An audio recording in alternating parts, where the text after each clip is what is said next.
I want to talk about some of the most popular drugs that are sold out there, statin drugs, for lowering cholesterol.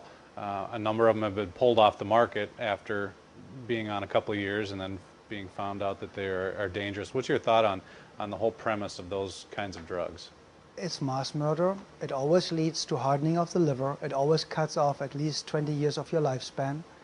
Your brain is made from cholesterol. A statin drug is a cholesterol lowering drug. So if you want to have a brain the size of a marble, just keep on taking them. You do not die of too much cholesterol, you die of not enough.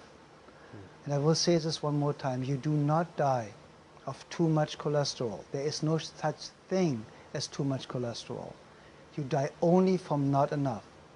In a burn unit in hospitals, we use 20 to 28 hard-boiled eggs a day in a burn victim because we know only cholesterol builds healthy cells. Every single cell in your system, 87% of the new cell is built from cholesterol. Where does this cholesterol come from? See, where they came up with it, they just made up the number of 250. They just made it up. There's no science, no nothing. They tested a couple of people living in a trailer park from trash that they eat, and kind of like came up with the average is kind of like 250 of combined cholesterol, and made this, that's what everybody should have. It's completely artificially made up.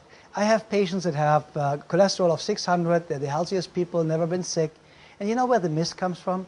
People take table salt. Table salt is one-third glass, one-third sand, one-third salt. So now the glass in the table salt is cutting the arteries. Now you're bleeding to death internally. Now the cholesterol goes there and stops the bleeding, keeps you alive, saves your life. Now the cholesterol is a bad guy because it narrows, of course, if it clogs an open wound that's bleeding. Of course, it narrows for a short amount of time the bloodway. And then they say, oh yeah, because it's now narrowed, it's raising your blood pressure. And what's raising your blood pressure is causing the narrowing. It's the cholesterol. Therefore, cholesterol is causing high blood pressure. Wow. Very interesting. So the statin drugs are the most dangerous, useless drugs ever invented. And please remember, your brain is built from cholesterol. 92 to 99% of the brain is built from cholesterol. The brain shrinks first. With every statin drug, you start shrinking your brain. And this is what people need to understand.